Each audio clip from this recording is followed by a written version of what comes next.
আসসালামু আলাইকুম। ১৯তম শিক্ষক নিয়োগ বিজ্ঞপ্তি প্রকাশের সম্ভাব্য সময় জানা গেল। বিস্তারিত জানতে সম্পূর্ণ ভিডিওটি মনোযোগ সহকারে দেখবেন, কেননা এটি একটি গুরুত্বপূর্ণ নিউজ হতে যাচ্ছে।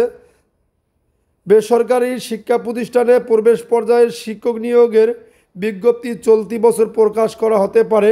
পরীক্ষার নম্বর বিন্যাস, সিলেবাস সহ অন্যান্য বিষয় চূড়ান্ত হওয়ার পর বিজ্ঞপ্তি প্রকাশ করা হতে পারে। রবিবার 14 সেপ্টেম্বর বেসরকারি শিক্ষক নিবন্ধন ও প্রত্যয়ন কর্তৃপক্ষের এনটিআরসি একটি সূত্র জানিয়েছে, পরীক্ষা পদ্ধতি, নম্বর বিন্যাস, সিলেবাসের বিষয়টি এখনও চূড়ান্ত হয়নি। এনটিআরসির বোর্ড সভা এবং শিক্ষা মন্ত্রণালয়ের অনুমোদনের পর এই বিষয়গুলো চূড়ান্ত করা হবে। এর আগে ১৯তম নিয়োগ বিজ্ঞপ্তি প্রকাশ করা সম্ভব হবে না। এজন্য আরও 2 থেকে 3 দিন সময় লাগতে পারে। নাম অপ্রকাশিত রাখার সত্ত্বে এনটিআরসির এক কর্মকর্তা বলেন, বেসরকারি শিক্ষা প্রতিষ্ঠানে এন্ট্রি লেভেলের শিক্ষক নিয়োগের বিধিমালা এখনও চূড়ান্ত হয়নি।